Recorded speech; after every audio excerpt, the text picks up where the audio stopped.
Good morning. It's Ayya Vimala, and it's Friday, March the 5th. Week has gone by really fast.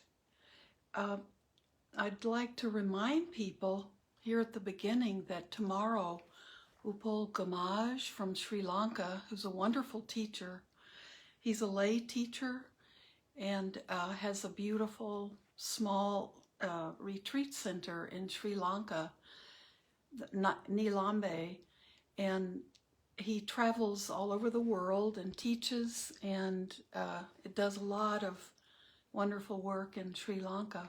And he's going to be speaking via Zoom at Blue Lotus Temple tomorrow.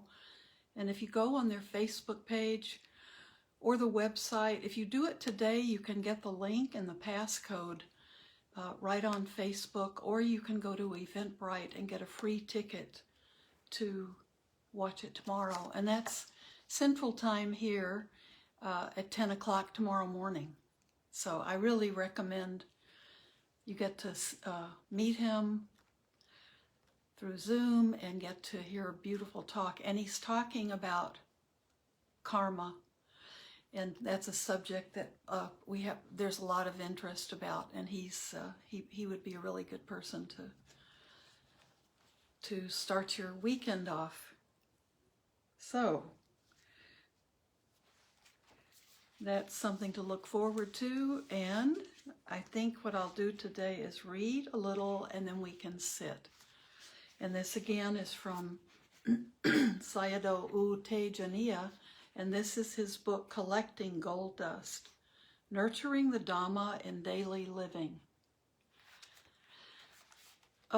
Someone asked if they can't make it tomorrow, will his talk be recorded?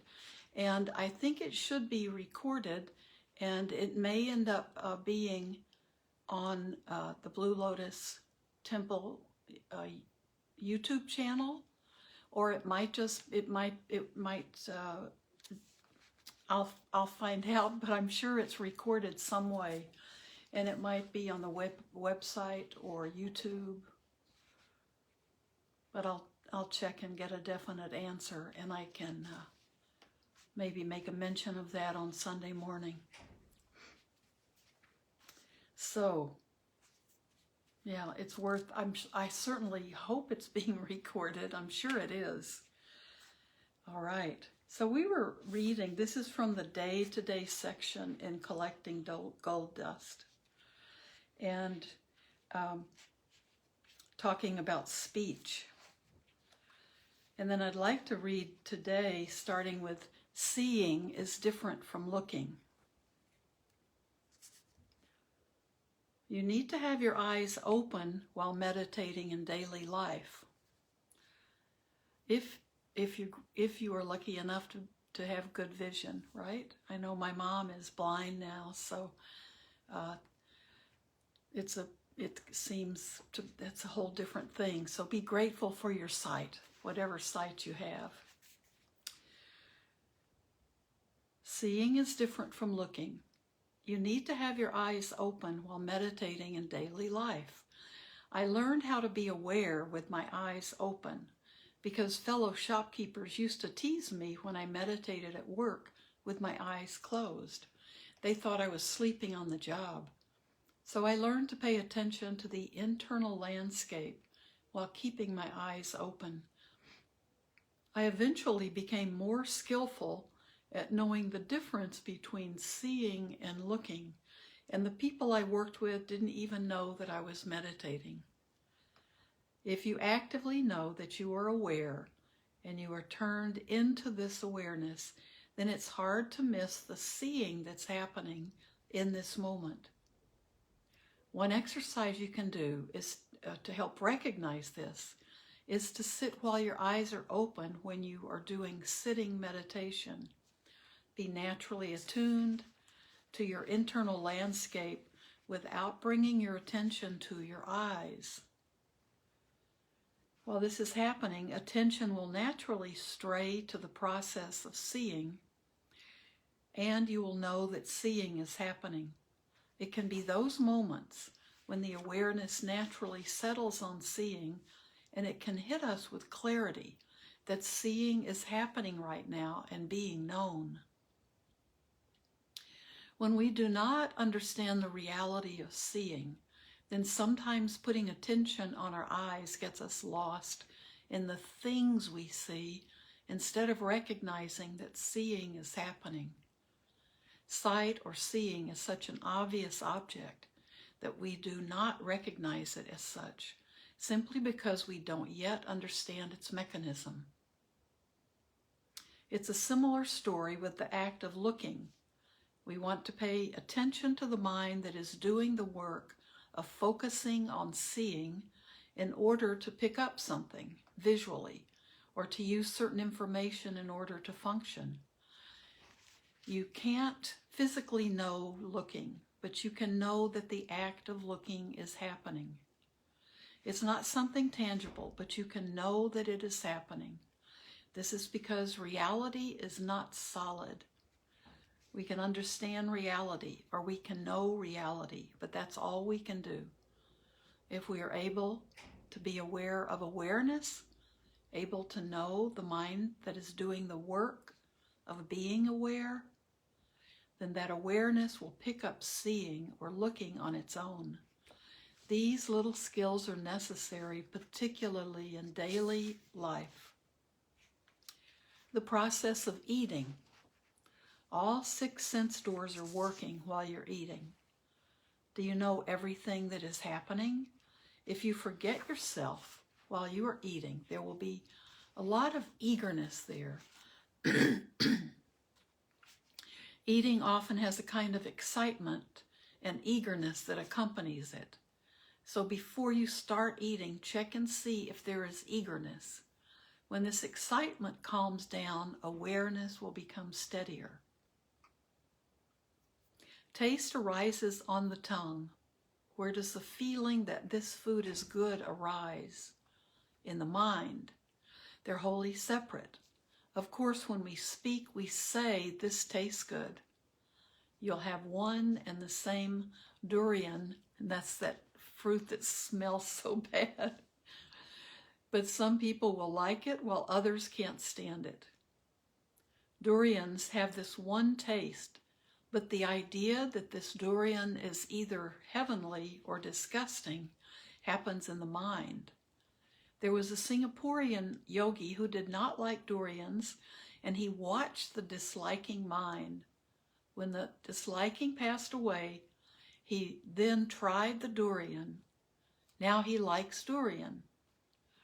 Taste has nothing to do with it. Some of you probably were turned off by the smell of durians from the very beginning. The first whiff made such a negative impression on the mind that it labeled everything about the durian as negative, beginning with that initial association with the sense of smell. So let's relate this to your daily life.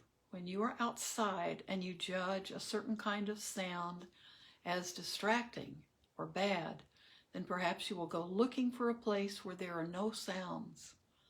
Can you find any place without sound? You have to understand the nature of sound. You may consider a certain kind of sound noisy, distracting, or bad. You may then go in search of a place without sounds. But can you find any place that is completely silent? Thinking processes. We need insight into the nature of the thinking mind because much of our suffering comes from thoughts. I'll read that again because that's such an important sentence. We need insight into the nature of the thinking mind because much of our suffering comes from thoughts. Have you ever thought, what if this car gets into an accident? How did that feel? There is fear when I is involved, but the mind is free when it knows a thought as just a thought. Thinking in the right way is part of the practice. Yogis are often afraid of thinking about meditation, but in fact, to do any kind of work, we need to consider the situation, reflect, and think. We use wisdom to make fewer mistakes, and we actively reflect on meditation work that's productive and useful.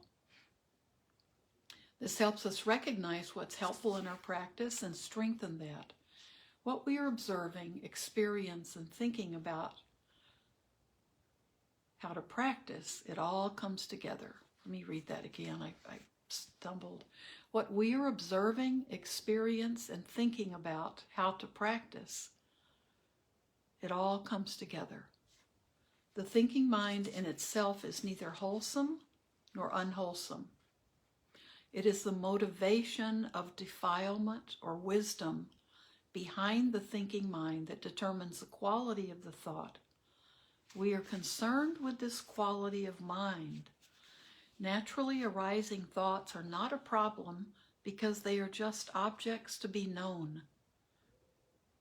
Of course, if there is a defilement, we ought to deal with it and not let it carry on unchecked.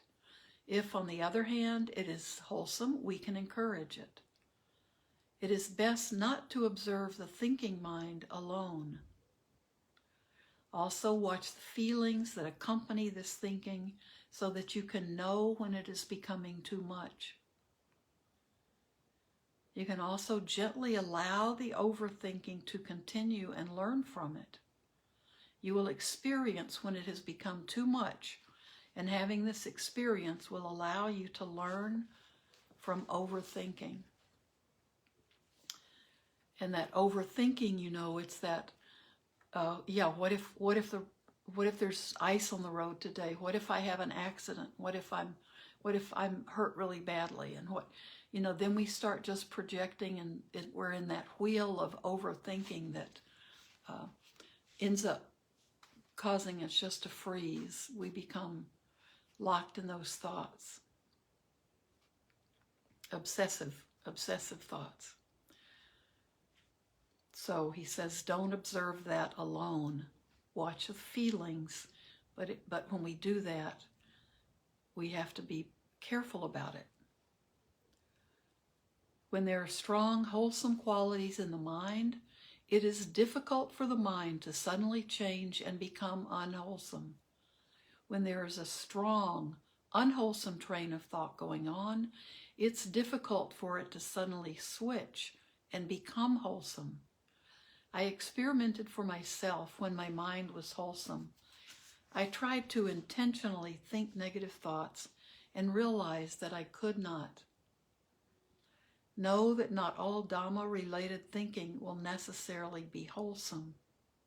Sometimes a self-righteousness or attachment will be fueling it. When Dhamma-related thinking has to do with your actual practice, it's probably helpful. It's helpful to think about the Dhamma, and it's okay if you don't understand things right away. The Buddha recommended this kind of consideration because you never know when the mind might be in the right state and suddenly understand. Take in enough information to help you understand whether this information is beneficial, suitable, too much, too little, or balanced. If you can see the wanting to think, know that. Observe the intensity of the wanting. When, through skillful observation, the wanting diminishes, the thoughts will also diminish. If you can't see the intentions to think, just switch back and forth between thought and body as objects. Lost in thought. Do you know what you are do you know that you are walking when you are walking around in daily life? You will often be lost in thought. If you realize that this is happening, you know the mind is thinking. What is important is what is happening in this moment. You can do what you need to do when you arrive at your destination. There's no need to think about it now. This way, the mind will also think less about the future. You can expend a lot of mental energy speculating about the future without actually knowing what is going to happen. If you discover a very different outcome than what you had expected, you have spent a lot of energy on imagination. There was a businessman who went to the market to buy goods wholesale to resell later. His journey to the market was filled with thoughts of various prices, how he would try to get there before everybody to get the first pick of goods. When he arrived, he found there was nothing there for him. This businessman was a yogi, and so he was aware of what his mind was doing this whole time. He realized how much time he had wasted speculating and determined that on future market trips he would relax and make decisions when he arrived. That's great, isn't it? Don't we all have experience doing that? So we get anxious, or we start planning and planning and planning before we even get to something. You know, we might not be able to sleep before some event, or some place where we're going to have to do something, or something that's maybe a little different in our daily routine, and we just begin to obsess about it, and we think we have to keep preparing and preparing and preparing and visualizing the whole experience right up until it's time for it to begin. And then it's not at all like we had thought out in our heads.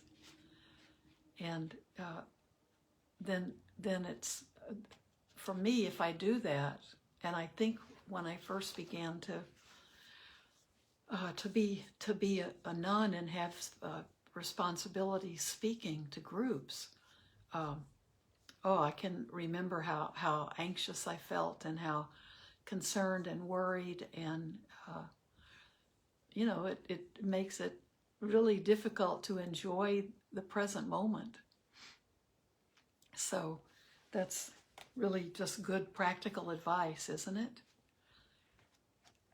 So we have some time. Let's sit together, and you may want to contemplate on what I just read and think about some of the points that struck you, or just focus on the breath and allow your body to just be still and silent, and allow yourself to turn in and check into your body, check into your mind, and feel yourself become more grounded, more connected to yourself. That's a lot of what we're working with when we begin to meditate. Well, not when we begin, but all the time when we're meditating. I think we're learning how to reconnect with ourselves and get everything, see the connection within ourselves to ourselves.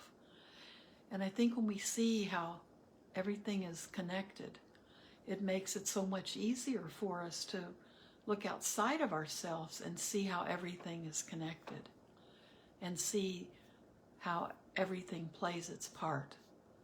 And I think that allows for more compassion and more understanding, and less resentment and judging, and it's a way to see things more clearly, because we're starting to understand more about this body, this self that we have right now. So, and if you like, he's suggesting sometimes practicing with eyes open, because when we close our eyes, we are protecting ourselves a little bit from visual distraction.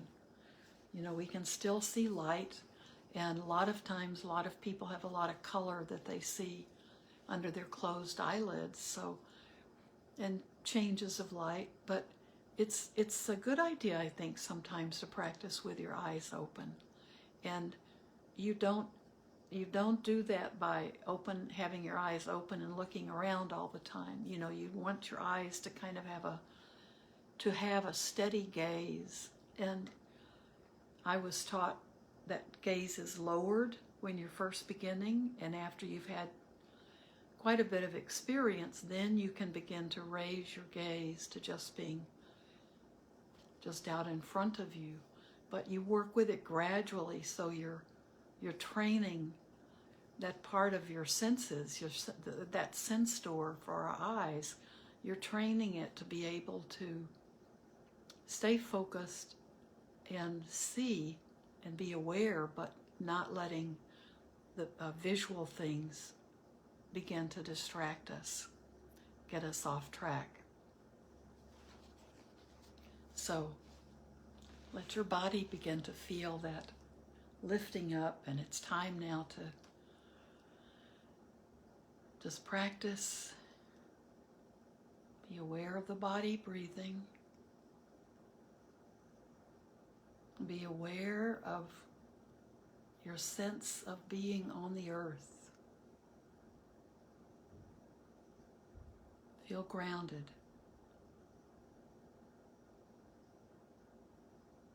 It may help if you breathe a few deep breaths in and out to help you come back into your body and really be here. You want to be here, not with part of you thinking about what you're doing later, or part of you thinking back and going over the early part of the day or yesterday. Just be right here. That's why we observe the breath.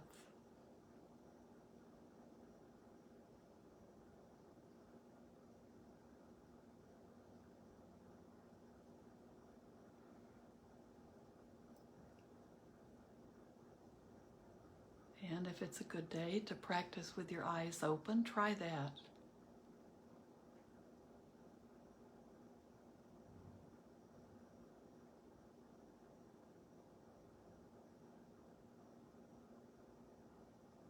Be aware of the posture of your body.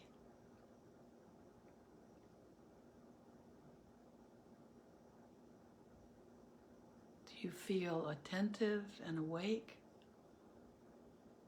Does your posture support that feeling of being awake, of paying attention?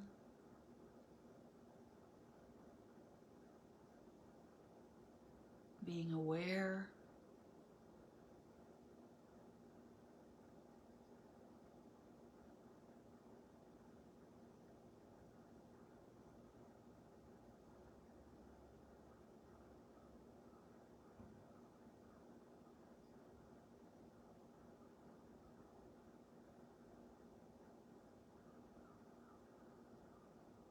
And after you breathe a few deep breaths in and out, be sure to just come back to that natural breath.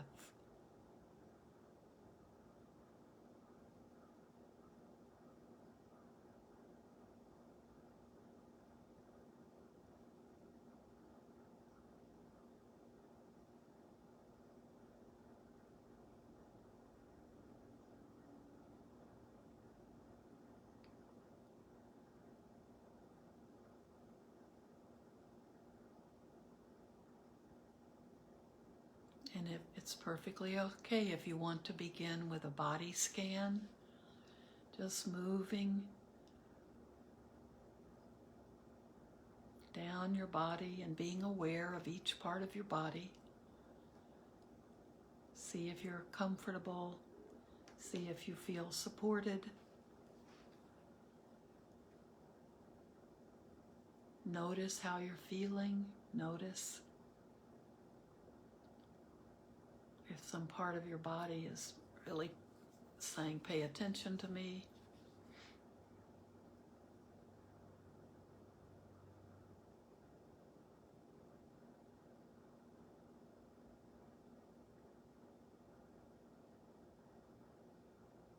And then when you're ready, when you finish checking out your body and paying attention to things that need to be adjusted or changed,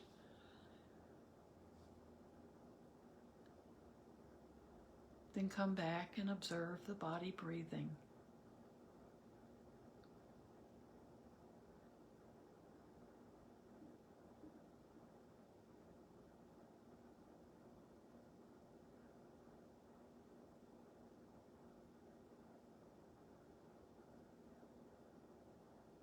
Be aware of all of your sense doors. Maybe not your eyes, but if your eyes are open, all of your sense doors are open.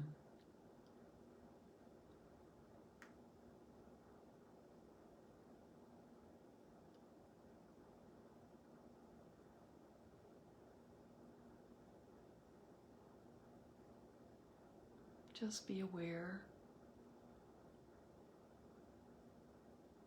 If your body has a reaction to anything coming in through a sense door. And is it a good reaction, or is it a pleasant reaction or an unpleasant reaction?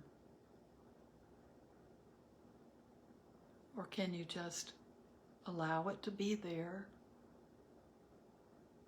and let it be a neutral reaction?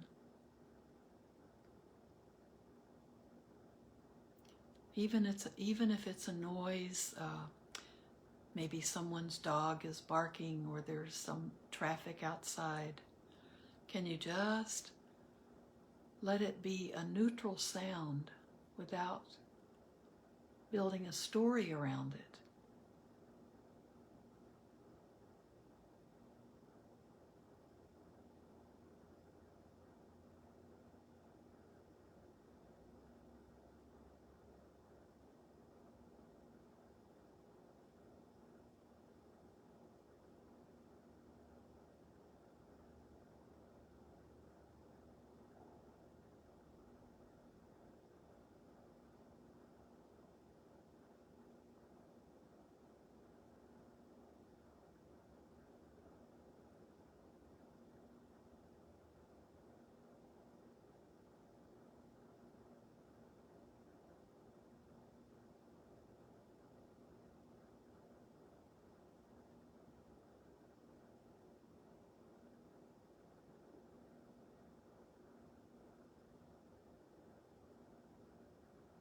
Is there any part of your body that feels restless?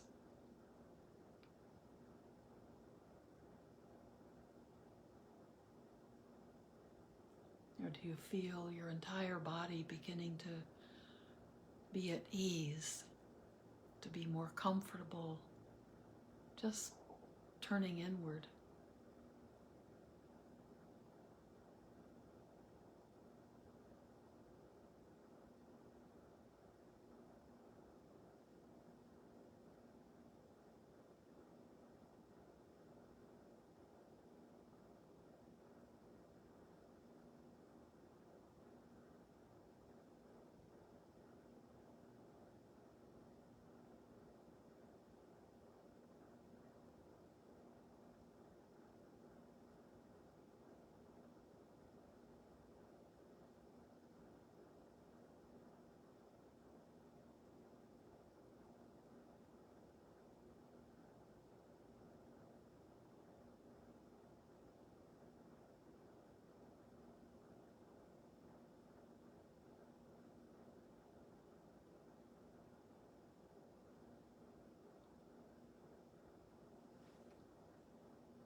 Try to be aware of each inhale and each exhale.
Now, if you can, keep sitting and just sit as long as it feels comfortable for you. And then, when it begins to feel a little uncomfortable or you feel a little restless, see if you can sit a few minutes longer and be aware of the restlessness or be aware of the tension that you start feeling. And just see if you can stay aware of that. And you may not want to do it. It may feel uncomfortable, but sit with that discomfort and see if it might be restlessness, it might be that you are concerned that you may have been sitting too long and you might be late to something else. It might just be that you're not used to sitting, a certain amount of time. But sometimes it's very good just to sit through that and sit through that discomfort. And let that be the object of your practice for a few minutes. See if you can see where that is. But I'll end my time with you today. And this is something I found years ago from the editor of the Lion's Roar. I don't even think the Lion's Roar is a magazine anymore. So, may the actions that we take towards the good, towards understanding ourselves, toward being more peaceful, be of benefit to all beings everywhere.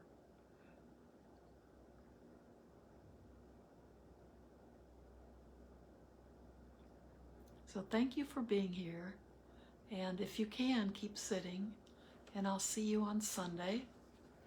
And please check out the talk tomorrow at 10, and I'm going to be checking out where you can find it recorded if you can't make it. Okay. Thanks for being part of my practice.